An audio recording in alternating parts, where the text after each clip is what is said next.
ni ngai da I chik hula ahing da ta rồi nang gi teng tha ko khang lôi mà na mây cha tô trên khá bay trên amuk halak la rồi nga la khi ni cô đâu anau ba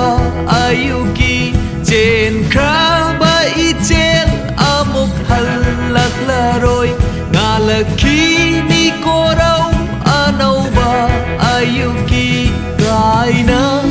mây cha kirunu punsi mathel amani wahalanu na thanta thamo yaw da magi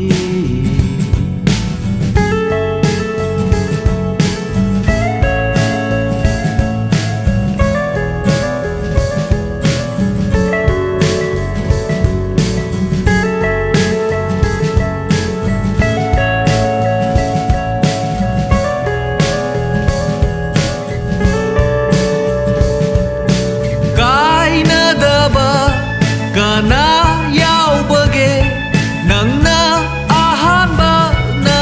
te nung sina ba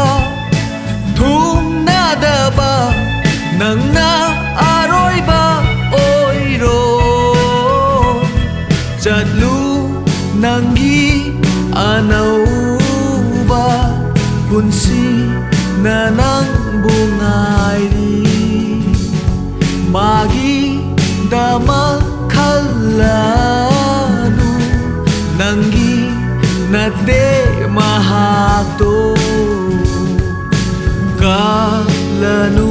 ningai da I chik hula ahing da ta rồi nangi teng tha ko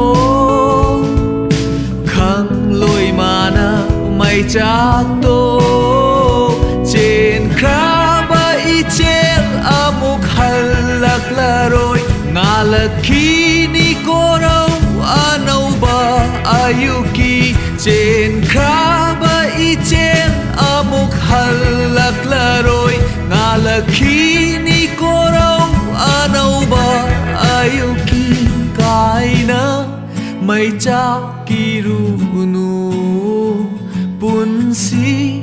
mathel amani